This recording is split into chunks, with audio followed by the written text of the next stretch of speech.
Hello! Perfidious Pete here, back to go stomp a helpless orphan like the jackbooted thug that I am in XCOM. War of the Chosen. Helpless orphan, what are you talking about, Pete? Well, I'm talking about old ball of derp here because we've been letting her linger like a cranberry song, and you know what? I think today's the day. She's more helpless than a legless kitten, I'm aware, but you know what? I'm still gonna go punch her ticket harder than Tom Hanks when he put down the elves' attempt to unionize on the Polar Express. Man, that was a brutal time, I'm telling you. The cruelty of Hanks against those elves who just were trying to get more equitable benefits for their labor was unreasonable. But just like Tom Hanks' Union Buster, I too am unreasonable, and I'm not gonna feel a single moment of regret for powering up a fire hose painted like a candy cane and spraying ball of derp down with a big stream of boiling hot cocoa. And somebody's probably saying, hey Pete, I don't remember the conductor in the Polar Express boiling elves with a high pressure stream of drinking chocolate. And yeah, you don't, but that's only because it happened off camera. Tom Hanks brutally crushed those elves' attempt to get equitable treatment in the workplace. It happened off camera, that's all. What do you think Tom Hanks was doing the whole time that kid was sitting on the roof of the train talking to that drunken hobo about ghosts? I'll tell you what he was doing. He was boiling elves alive. That's what he was doing. Tom Hanks with like a gritty, like a steely-eyed glint. He's got like a Clint Eastwood squint to him that he walks into a room with the elves who are petitioning for better treatment. Walks in there and he's got a fire hose in one hand, just limp, and he gives them that squinty-eyed glare, and he's like, so, heard you guys wanted hot cocoa with your meals. Here's some cocoa for you, and then he just opens it up, and they just start screaming as their flesh melts off. Yeah, that happened on the train. It was just like 2 cars up from where the kid was talking to that hobo. Anyway, let's put together a team here. I don't think we're going to have too terribly difficult a time taking Ball of Derp down. Chris Knight, we'll get the Real Genius. Let's grab Doc Holliday. You know, we want to try and get a couple people in this who have some... a little bit of Bladestorm action working. The Great One is fantastic. Let's just grab Gert Rafto because he's his partner in crime. Who else do we want to pitch into this mix? I mean, I'd really like to get Elvis in, but he's going for yet another promotion. I'm telling you, Elvis is climbing the ranks faster than anybody we've ever seen.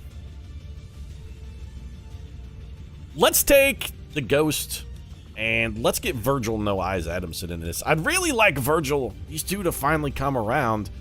1, and admit their undying, eternal love for each other. And 2, I really want to see them make Colonel before we pack it in. The last rank with these guys takes so long to accomplish.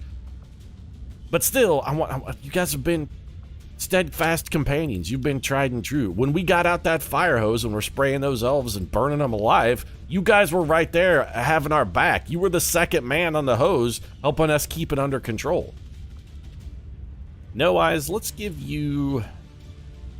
You know what? We don't need anything fancy here. Let's take a med kit. We'll throw in 3 armor-piercing rounds and then just 1 more mimic beacon for funsies. I honestly don't think we're really going to need much of this.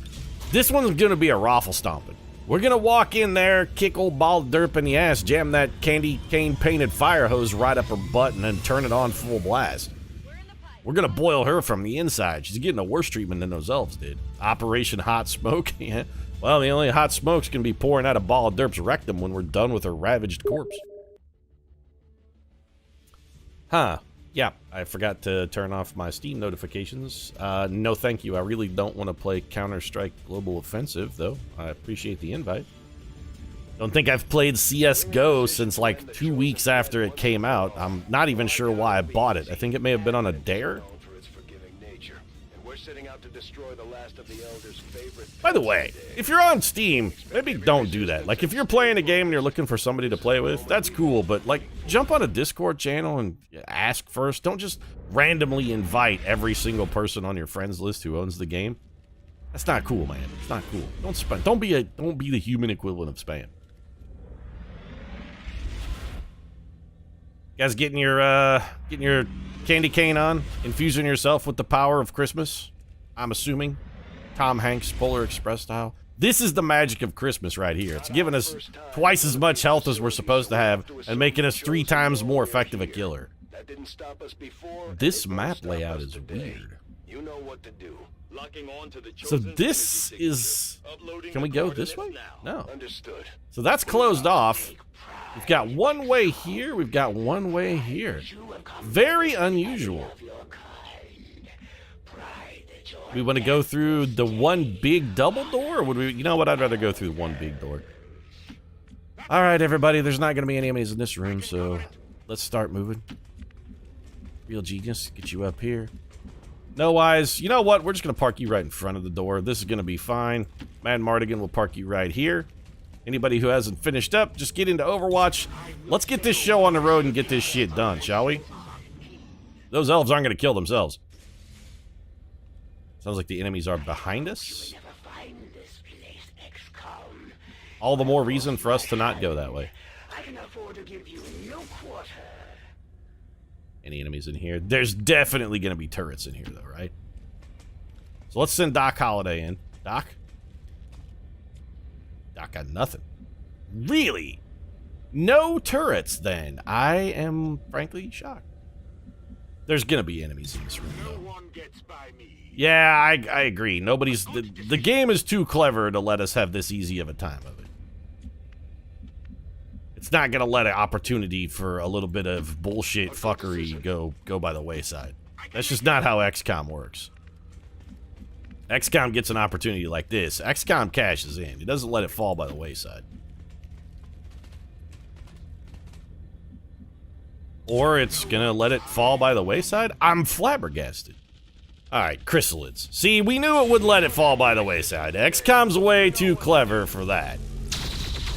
Hey, a little bit of cheap damage there for a boy. Come at me, chrysalids. Maybe you guys should all go run right at our blade-storming Mad Mardigan. Well, I mean, one of you is probably not going to make it, because Doc Holliday, he's your Huckleberry, and this is just his game. Is that the only only line from that movie you can remember, Pete, is the whole "I'm your Huckleberry and that's just my game" bit? No, there were a lot of great lines in that.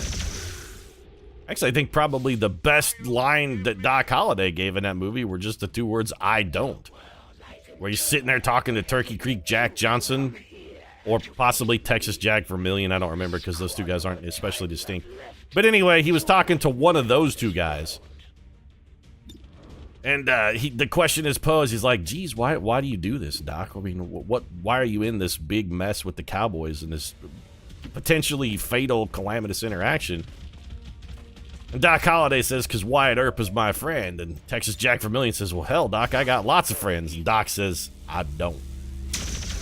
Love that part. It's great. So, Pete, why did you come up here and use a face-off? Well, I do have a reason. I just wanted to soften all these guys up so that we could have our boys come running in and we could collect some massive focus. All we're looking for here is just to get a little bit of extra focus juice. We'll get one when Man Mardigan kills this man. And if we can generate maybe any bonus focus from this, we'll get maybe more than one. Nope, Mad Mardigan got one. But if we've got a bunch of guys who are a little bit hurt so that every Ren finishes one off, we maximize our potential. I actually don't want to arc wave that guy because it might kill him. In fact, it would definitely kill him, and I don't want him dead. I want the focus. Doc Holliday comes in. He's going to pick up a cheap point of focus here. You done? Good.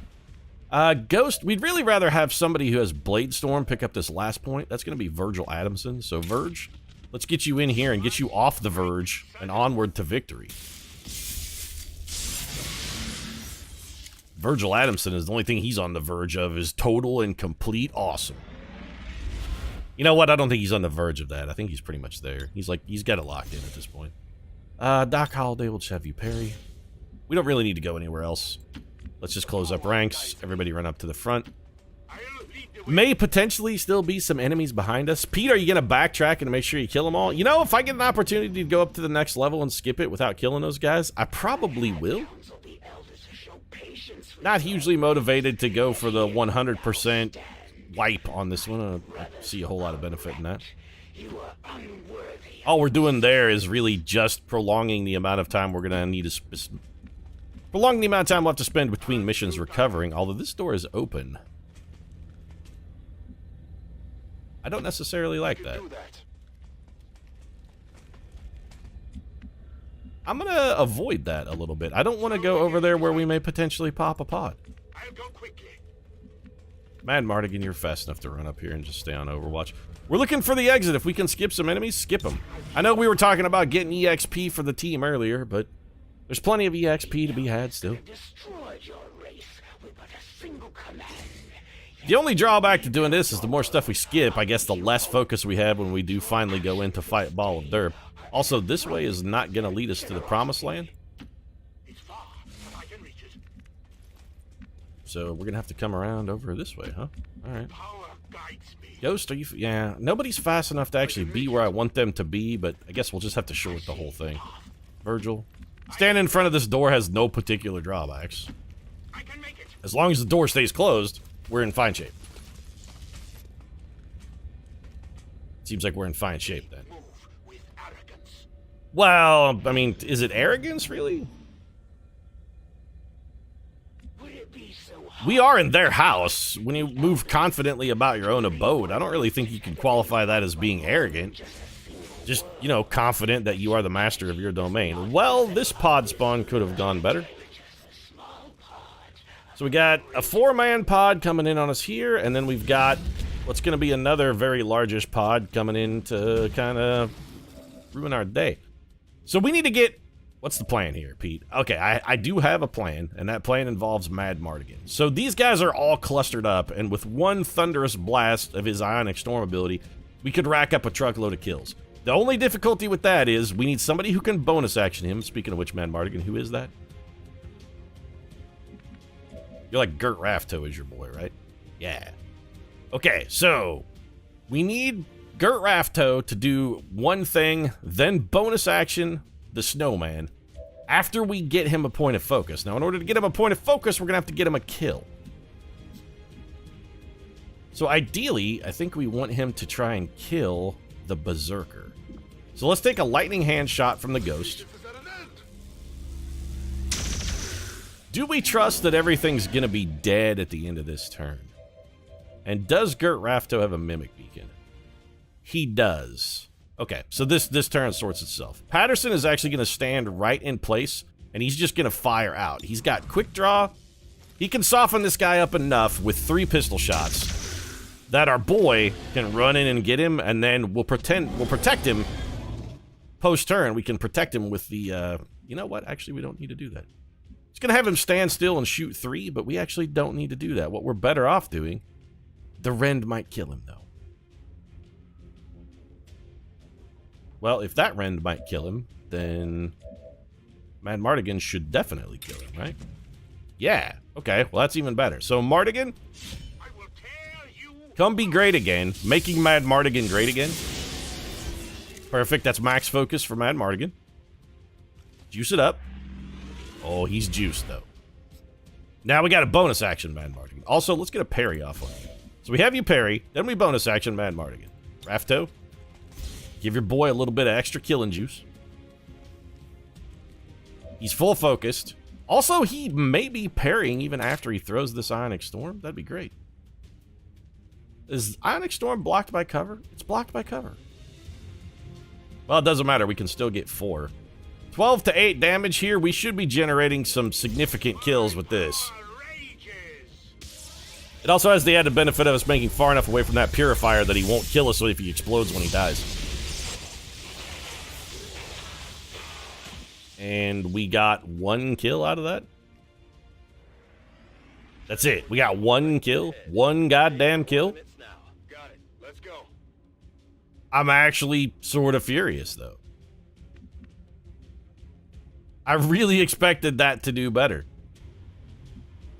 Well, Doc Holliday, you only have 2 points of focus. Can you hit those same guys?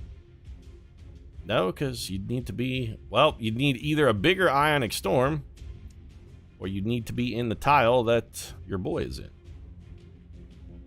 We could burn 2, kill 2, but you won't be parrying at the end of this.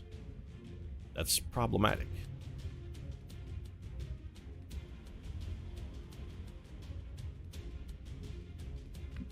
My plan has not worked out. The plan did not work according to plan. I don't suppose Patterson can get in here and kill this man, can he? Nope. Who do you bonus action?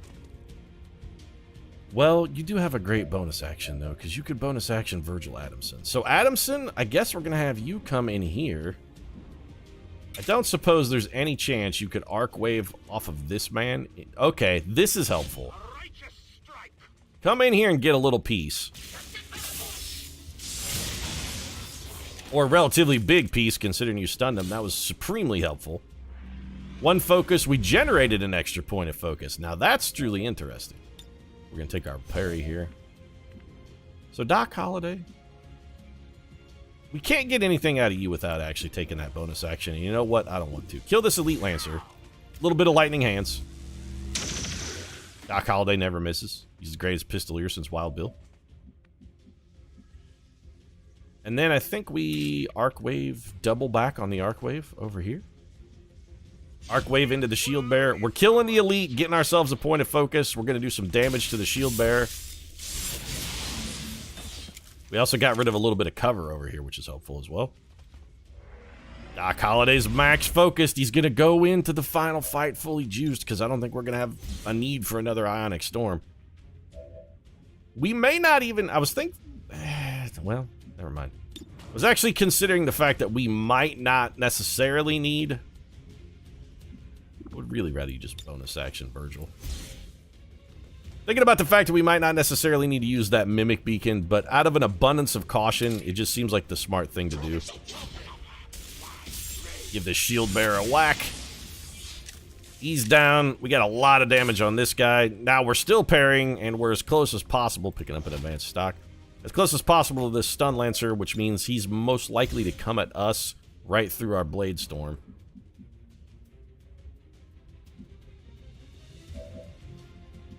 Real genius. I don't think we need anything fancy out of you. Just come over here and generate a kill. Free point of focus, too. So you're dead, then. These guys, the team is firing on all cylinders right now. They really are working it. It's not just Doc Holliday who's your Huckleberry. Right now, everybody's somebody's Huckleberry. That Overwatch should prevent this guy from... he's gonna go kill himself on Mad Mardigan. He's the greatest swordsman who ever lived. Did you really think you were gonna get him, champ? Should have gone for Virgil Adamson. You know what, though? Now that I think about it, that might be more humiliating, because then you're getting 86th by a blind swordsman. Not the greatest swordsman who ever lived, but actually a blind man. It might be more humiliating. So are we clear to the final room here? We are, in fact, clear to the final room. Nothing in there? Man, what easy peasy lemon squeezy. The guys, they're gelling like Magellan. Actually, they're gelling like a Dr. Scholl's shoe insert, man. Do you really think Magellan was gelling a lot? I mean, he couldn't have been gelling too hard. It's not like he made it to the end of that voyage. I mean, he gelled right up until the point where he got to the Philippines, and then he got eaten by cannibals. I don't know as you can say somebody's really gelling too terribly well when they wind up getting spit roasted, and not that kind of spit roasted, but the kind where somebody actually impales you on a spit and roasts you over a fire. So it is decided. I'll go quickly. The power guides me. Yeah, that's great, but Gert Snowman Rafto here is not getting quite as efficiently guided. Little bit slow on the uptake there, Gertie. We're just gonna end our turn. Then we'll get Gert on the platform, and down we go. Humanity's sacrifice will be great. Oh, settle the fuck down, ball of derp. You're just gonna get ruined, though. We're gonna come down here. Ensure the future of your people. I'm gonna cut you off. In a minute, I'm gonna cut you in half with a boiling stream of hot cocoa sprayed from a red and white striped fire hose, just like my idol Tom Hanks. Time to beat down the workers, Pete. Yes, it is. Time to put down the workers. The Chosen Assassin has been a thorn in our side too long, and you know what? I'll be damned if I'm going to give them an extra 15-minute break during their 12-hour shift. You think you get 15 minutes off in 12 hours? You want any kind of break time? You want a 15-minute break? You got to work the full 24. Then you get one 15-minute break halfway through. And don't give me any of that, what about bathroom breaks bullshit, Pete, either. You know, you're working in this factory Working in this Santa's sweatshop. You know what's coming next. Yeah, it's Ball Derpy. She knows what's coming next, too. We're gonna kick the shit out of her. When you're working in my Santa's sweatshop, though, you elves got no benefits, no rights, no nothing. There's no bathroom breaks here. You just piss on the floor next to the machine you're standing at that's making the toys. Don't stop making the toys. Plus, the urine helps lubricate the machinery. Plus, the episode is over. If you enjoyed it, feel free to drop a like down in the comment section. Of course, support really does mean a lot. If you'd like to hear specifically how elf urine can lubricate heavy machinery used to manufacture small consumer goods, I consider subscribing as well, because, I mean, between episodes, I can probably come up with a theory. Right now, however, thanks very much for watching, and I'll see you again soon.